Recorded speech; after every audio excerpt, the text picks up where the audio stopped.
Os estados de Minas Gerais, São Paulo e Espírito Santo serão os mais afetados pelas tarifas de 25% impostas pelos Estados Unidos sobre o aço e o alumínio brasileiro. A análise é do economista Marco Antônio Martins da Rocha, professor do Instituto de Economia da Unicamp. Como são economias em que tem uma certa vocação, né, ou pelo menos a produção de aço é bem significativa, essas regiões sofrerão de forma mais concentrada o impacto.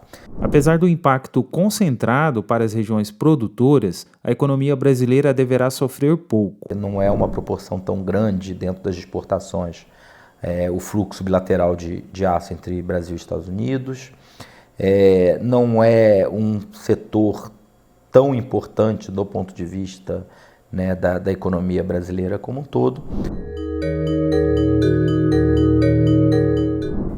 O setor siderúrgico brasileiro ele passou, pós-privatização, por uma mudança muito significativa em relação à organização das empresas, sobretudo com processos, vamos dizer assim, de concentração, de reorganização societária e de fusão em termos de, pelo menos aí, eu acho que 3 grandes conglomerados que ocupam esse setor no Brasil.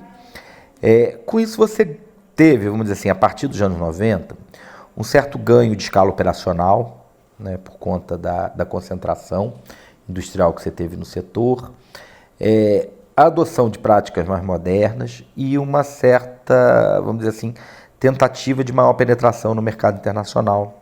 E aí os Estados Unidos foi um grande alvo disso.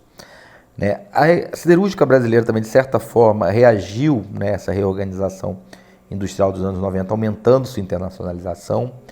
Então, algumas grandes siderúrgicas brasileiras já estão no mercado americano. Isso representa uma boa colocação em relação a esse problema que a gente está comentando. Quer dizer, o fato de já produzir nos Estados Unidos, de certa forma, blinda algumas empresas, no que se refere a ela poder deslocar a produção, né, para os Estados Unidos. Mas eu acho que o grande condicionante do mercado internacional siderúrgico a partir dos anos 2000 é o crescimento da siderúrgica chinesa. E a escala operacional de produção, a escala de produção que a China atingiu em termos de produção de aço, ela não é equiparável a nenhuma outra produção, nenhum outro mercado no planeta. Em termos imediatos, talvez isso seja sentido regionalmente, em termos de perda de produção de valor adicionado, né, de PIB nas regiões afetadas. Talvez desemprego, né? A gente não sabe muito bem como é que a indústria brasileira vai reagir a isso, mas eu gostaria de chamar a atenção para uma série de fatores indiretos que a gente não tem muito controle, não sabe muito bem como é que isso vai se processar. Porque geralmente, quando a gente faz esse tipo de análise, a gente olha aquilo que a gente chama em economia de estática comparativa, quer dizer, a gente toma 2 fotografias e tenta analisar a partir daí como é que a coisa vai se comportar. No entanto, a ideia de comparar as coisas de forma estática é um tanto complicada quando a gente está pensando em economia. Por quê? Porque os agentes econômicos reagem. E a gente não sabe, por exemplo, como os competidores no mercado americano de aço reagirão, os competidores, no caso, os competidores com o Brasil, reagirão. E aí entra questões relativas à capacidade de reação de cada economia. Né? Por exemplo, a escala operacional da siderúrgica chinesa, portanto a sua produtividade, é imensamente superior à brasileira. Né? Boa parte da siderúrgica indiana também tem condições de custo menores do que a brasileira.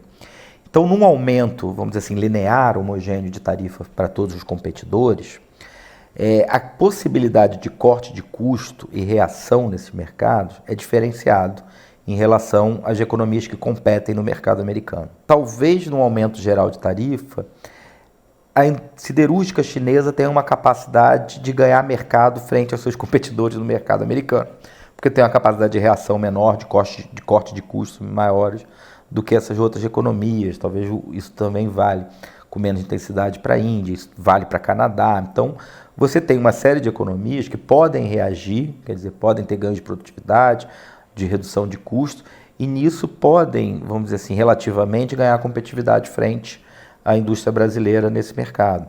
Então, isso é um efeito, vamos dizer assim, dinâmico, mas que pode, ao longo do tempo, significar uma perda de mercado para o Brasil.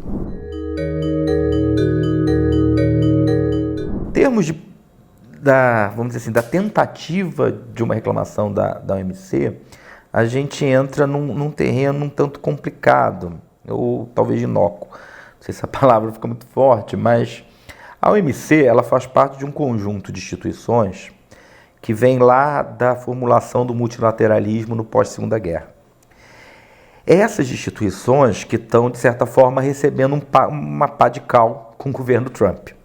Então ela faz parte vamos dizer assim, das instituições que já não vinham muito bem das pernas.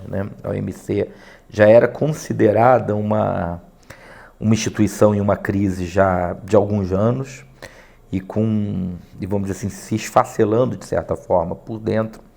E uma das questões em que a OMC ainda continuava, vamos dizer assim, em pé, era a utilização dela pelo próprio Estados Unidos como instrumento de pressão geopolítica e comercial. Isso não significa que o Brasil deve ficar parado, é isso.